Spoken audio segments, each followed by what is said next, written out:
Guys, welcome back to the channel. So last class we have started with juvenile periodontitis and we have seen that it has two form, localized and generalized. And पहले permanent primary effects होते हैं, फिर permanent, mainly incisors and molars. Okay, we'll be continuing that in today's class. A juvenile periodontitis like disease occur in adults as well, which is known as rapidly progressive periodontitis. They have similar presentation, but the differences on the ground, they tends to be more generalized, mimics chronic periodontitis, quick in onset and destruction, more severe around molars and incisors. LAD is an autosomal recessive trait. तो हम लोग पढ़े थे कि ये जो है pathogenesis वो शेयर करता है ल्यूकोसाइड एडिशन डिफिशियंसी. तो जो इसका पैथोजेनेसिस है leukocyte adhesion deficiency LAD is an autosomal recessive trait. Neutrophils have an increased expression of CD11 and CD18 membrane protein which increase adhesion to each other. Now, there is a defect in neutrophil chemotaxis. Actinomycetin comitans is thought to specifically contribute to the progression of their disease because it produces a neutrophil chemotaxis inhibiting factor.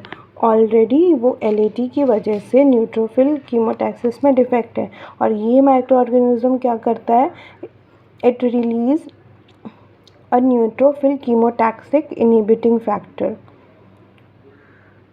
and a lymphocyte suppressing factor, bone marrow resorbing toxin, collagenase and fibroblast inhibiting factor. So it contribute to the progression of disease.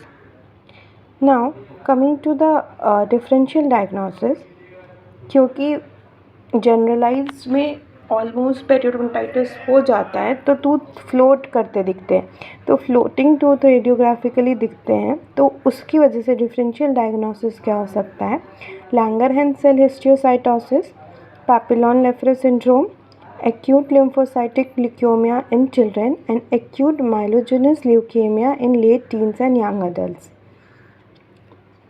Systemic disease that suppress leukocyte function or care cause immune suppression. तो उसमें भी chronic periodontitis होता है ऐसे systemic disease में.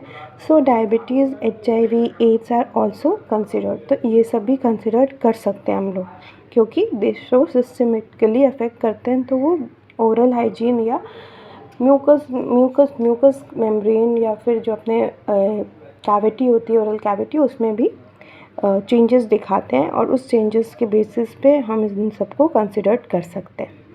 Now coming to diagnostic workup, collection of clinical and radiographic data. तो juvenile periodontitis के लिए सबसे इम्पॉर्टेंट है क्लिनिकली चेक करना और radiography. Okay, that will lead to diagnosis of juvenile periodontitis. Tissue biopsies to rule out other diseases are required. फिर आगे जैसे जैसे बढ़ते हैं हम लोग तो टिश्यू बायोप्सीज करनी होती है. Blood test to assess LAD. Blood test में भी complete red cells and white cells with a differential count also of both. Now, in vitro testing of the following is suggested: neutrophil and monocyte adherence, random and direct migration assessment of neutrophils and monocytes, intracellular microbial activity, oxygen consumption during organism digestion.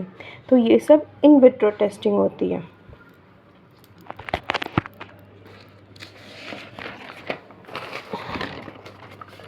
Now, testing of neutrophil and monocyte cell surface glycoprotein. इनके glycoprotein का भी testing ज़रूरी होता है because these are actual deficiencies that result in absence of leukocyte adhesion and consequently in their failure to aggregate and perform their usual function at the site of inflammation। मतलब इन्हीं के actual deficiency की वजह से addition में problem होती है, aggregation में प्रॉब्लम होती है, और जो उनको फंक्शन करना होता है इन्फ्लामेशन साइट पे वो नहीं कर पाते हैं। Okay, that's all for today, will be continuing this in the next class. Till then, like, share, subscribe and comment. Bye.